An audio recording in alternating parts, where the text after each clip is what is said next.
कहानी की शुरुआत होती है माल्टा नाम के एक आइलैंड से। इस आइलैंड पर एक ग्रुप का राज चलता था जिसका लीडर था बुबालो नाम का एक आदमी। माल्टा के लोग उसे भगवान की तरह पूजते थे। पूरे माल्टा पर उसी का कानून चलता था। एक दिन अचानक किसी ने बुबालो के कमरे में घुसकर उसे मारने की कोशिश की, पर वो कामयाब नहीं रहा। अब बुबालो जल्द से जल्द इस हमलावर को पकड़ना चाहता था, लेकिन जब उसका आदमी हमलावर का पता नहीं लगा पाया तो बुबालो ने गुस्से में अपने आदमी को ही मार डाला। फिर बुबालो की बहन एना ने उसे यूकी नाम की एक जापानी लड़की की तस्वीर दिखाई, जिसे लेडी डेथ के नाम से भी जाना जाता था। एना को शक था कि ये लड़की ही वो हमलावर थी जो अमेरिका के कहने पर बुबालो को मारने आई थी। तब बुबालो ने अपने सभी आदमियों को लेडी डेथ को पकड़कर लाने को कहा। इसके बाद हम लॉस एंजलिस शहर में जीरो और ब्रैंडन नाम के दो सरकारी जासूसों को देखते हैं। ब्रैंडन बंदूक चलाने में एकदम माहिर था और जीरो लड़ाई में दुश्मनों की हड्डी बसली एक कर देता। आज उन्हें उनके बॉस रॉबर्ट ने खास मीटिंग के लिए बुलाया। रॉबर्ट अक्सर उन्हें काफी खतरनाक मिशंस पर भेजता था और इस बार रॉबर्ट ने उन्हें माल्टा जाकर लेडी डेथ को सुरक्षित बाहर लाने का मिशन सौंपा। लेडी डेथ इन दोनों की बहुत अच्छी दोस्त भी थी। रॉबर्ट ने बताया कि वो बुबालो को मारने के मिशन पर गई थी, पर कई दिन से उसकी कोई खबर नहीं आई और अब बुबालो हाथ धोकर लेडी डेथ के पीछे पड़ा है। इसीलिए रॉबर्ट चाहता था कि ब्रैंडन और जीरो लेडी डेथ को बचाने के साथ साथ बुबालो और उसके 5 खास आदमियों को भी खत्म कर दें। ये सुनकर वो दोनों जोश में आ गए और बिना समय गवाए माल्टा की ओर निकल पड़े। जल्द ही बुबालो के अड्डे पर पहुंचकर ब्रैंडन अपनी राइफल के साथ तैनात हो गया और इधर जीरो गार्ड्स के भेस में अंदर घुस आया। वहाँ एक शानदार पार्टी चल रही थी जहाँ जीरो बड़े आराम से गार्ड्स में मिल गया। तभी उसकी नजर बुबालो के खास आदमी फावा पर पड़ी। उसने जाकर फावा से कहा कि बुबालो उससे छत पर मिलना चाहता है। उधर ब्रैंडन को एना दिख गई, लेकिन उसके साथ एक बॉडीगार्ड भी था। इधर जीरो ने बुबालो की दूसरी साथी कैटरीना को भी देखा और उसे भी छत पर जाने को कहा। वहीं ब्रैंडन ने बुबालो के एक साथी मस्कैट को देखा और सीधा गोली मारकर उसका काम तमाम कर दिया।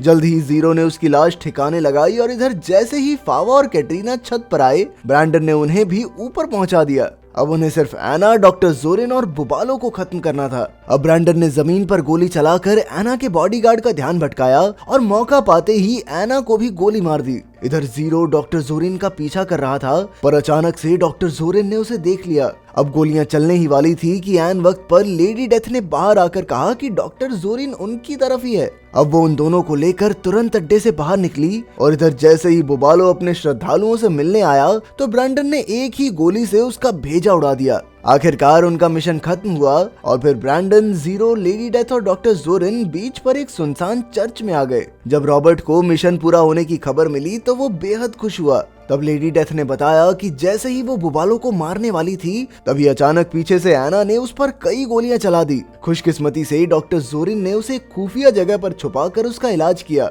असल में जोरिन भी बुबालो से नफरत करता था। आखिरकार सबने जोरिन का शुक्रिया अदा किया और सोने चले गए। पर सुबह उठते ही ब्रैंडन के होश उड़ गए क्योंकि उसकी जीप और जोरिन दोनों ही गायब थे। जोरिन ने उसका लैपटॉप और खुफिया फाइल्स भी चुरा ली थी और वो सीधा एक कैफे में पहुंच गया, लेकिन वो ये नहीं जानता था कि जीरो भी जीप में पीछे सो रहा था। जोरिन के उतरते ही जीरो भी उसके पीछे हो लिया। जीरो ने अपने एक साथी पीट को फोन किया जो एक कंप्यूटर हैकर था। उसने पीट से पता लगाने को कहा कि आखिर जोरिन लैपटॉप पर कर क्या रहा है। जल्द ही पीट ने पता लगाया कि जोरिन ने लैपटॉप से कई खुफिया फाइल्स चुरा कर अपने फोन में भेजी थी और अब वो ये सारी जानकारी कैस्पेन नाम के एक आदमी को बेचेगा। ये सुनकर जीरो ने तुरंत इसकी खबर ब्रैंडन और लेडी डेथ को दी और जल्द ही वो सब भी उस जगह पहुंच गए जहां जोरिन कैस्पेन से मिलने वाला था। कुछ ही देर में कैस्पेन वहां आया और जोरिन ने जानकारी वाला फोन उसके हवाले कर दिया, लेकिन वो कहां जानते थे कि लेडी डेथ कैस्पेन की गाड़ी के नीचे छिपी हुई थी। उसने अचानक जोरिन को गोली मार दी, लेकिन कैस्पेन ऐन वक्त पर वहां से भाग निकला।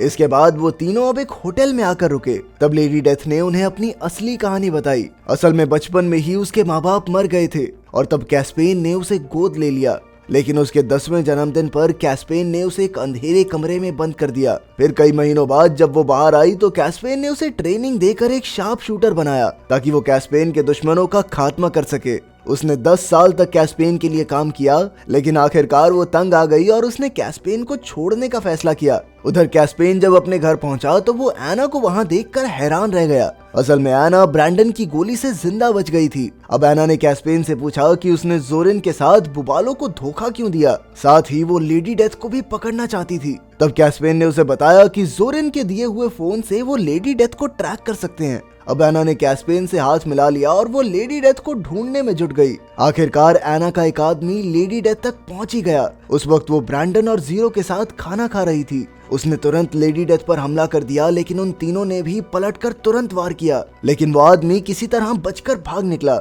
अब उन तीनों को समझ नहीं आ रहा था कि आखिर ये कौन था। कुछ ही देर में जीरो को पीट का फोन आया और उसने बताया कि एना कैस्पेन के साथ मिलकर लेडी डेथ को ढूंढ रही है। असल में डॉक्टर जोरिन ने लेडी डेथ के फोन में एक ट्रैकर लगाया था और उसी की मदद से एना का ये आदमी उन तक पहुंचा था। ये सुनकर लेडी डेथ, ब्रैंडन और जीरो ने अपने अपने फोन तोड़कर चकनाचूर कर दिए, पर तभी उन्हें एहसास हुआ कि उन्होंने रॉबर्ट को तो खबर ही नहीं की और अब वो उससे बात कैसे करेंगे। अगले दिन हम देखते हैं कि रॉबर्ट पीट से मिलने गया और वो काफी परेशान था क्योंकि कल शाम से उसकी ब्रैंडन और जीरो से बात ही नहीं हुई थी। तब पीट ने उसे ट्रैकर के बारे में बताया, लेकिन रॉबर्ट को अब भी लग रहा था कि कुछ तो गड़बड़ है, इसीलिए उसने पीट के साथ खुद माल्टा जाने का फैसला किया। उधर ब्रैंडन और उसकी टीम को एक गाड़ी मिली जो उन्हें एना के उसी आदमी की लग रही थी, लेकिन एना का वो आदमी तो बिल्कुल उनके बगल में था। अचानक वो इनके पीछे पड़ गया और धुआंधार गोलीबारी होने लगी। खैर अंत में जीरो और ब्रैंडन ने उसे चकमा देकर पीछे छोड़ दिया और वो तीनों सुरक्षित जगह पर आ गए। अब उन्हें समझ नहीं आ रहा था कि आखिर एना का ये आदमी अब उन तक कैसे पहुंचा। फिर उन्होंने लेडी डेथ के गोलियों के घाव देखे और उन्हें एक घाव पर शक हुआ। जब उन्होंने टांके खोले तो उसमें से एक ट्रैकिंग डिवाइस निकला। तब ये खुलासा होता है कि डॉक्टर जोरिन ने जानबूझकर ये ट्रैकर उसके घाव में डाला था। अब ट्रैकर निकालने के बाद ब्रैंडन ने एना के आदमी को फंसाने का प्लान बनाया। कुछ ही समय में वो आदमी ट्रैकर के पीछे पीछे होटल तक आ पहुंचा, पर जब वो कमरे में गया तो वहाँ कोई नहीं था। तभी अचानक लेडी डेथ और उसकी गैंग ने ताबड़तोड़ गोलियां चलाकर उसका काम तमाम कर दिया। फिर लेडी डेथ ने उसका फोन लेकर कैस्पेन को फोन किया और कहा कि अगर मुझसे कोई दिक्कत है ना तो आमने सामने मिलकर फैसला करे। आखिरकार कैस्पेन मान गया और उन्होंने अगली सुबह पुराने चर्च में मिलने का फैसला किया। अगली सुबह लेडी डेथ भी वहां पहुंच गई और जल्द ही कैस्पेन भी अपनी गाड़ी में आ गया, लेकिन तभी एना और उसकी पूरी टीम ने उन्हें चारों ओर से घेर लिया। इधर ब्रैंडन और जीरो लेडी डेथ पर नजर रखे हुए थे, पर एना ने उन तीनों को पकड़कर बंदी बना लिया। इसके बाद उन्हें बुबालो की हवेली में लाया गया जहां एना उन्हें खत्म करने ही वाली थी। दूसरी ओर रॉबर्ट और पीट भी अपनी बोट में यहाँ पहुंचने ही वाले थे। रॉबर्ट को पहले से ही थोड़ा आइडिया तो लग गया था कि ब्रैंडन और जीरो खतरे में हैं, इसीलिए उन्होंने हवेली के सीसीटीवी कैमरास हैक कर लिए। तब उन्होंने देखा कि एना ने उन तीनों को बंदी बना रखा था। अब पीट सीसीटीवी कैमरास की मदद से रॉबर्ट को रास्ता बताता रहा और रॉबर्ट एक एक करके गार्ड्स को मारने लगा। वहीं लेडी डेथ को कैस्पेन और एना के सामने लाया गया। कैस्पेन उसके धोखे से काफी गुस्से में था और अचानक उसने लेडी डेथ के सर पर बंदूक तान दी, लेकिन वो भी कोई कच्ची खिलाड़ी नहीं थी। उसने तुरंत कैस्पेन का हाथ मरोड़कर बंदूक छीन ली और सबसे पहले एना को ठिकाने लगाया। अब वो कैस्पेन को भी मौत के घाट उतारने ही वाली थी कि अचानक कुछ गार्ड्स ब्रैंडन और जीरो को पकड़कर वहां ले आए। उन्होंने लेडी डेथ से कैस्पेन को छोड़ने को कहा, वरना उसके दोस्त जान से हाथ धो बैठेंगे। अपने दोस्तों की जान बचाने के लिए लेडी डेथ ने कैस्पेन को रिहा कर दिया, मगर जैसे ही कैस्पेन भागा तो अचानक वहां गोलियां चल गई। ये कोई और नहीं बल्कि रॉबर्ट और पीट ही थे जो अपने साथियों को बचाने आए थे। अचानक चारों ओर से भयंकर गोलीबारी होने लगी और बेचारा पीट डर गया और ऊपर वाले कमरे में भाग गया।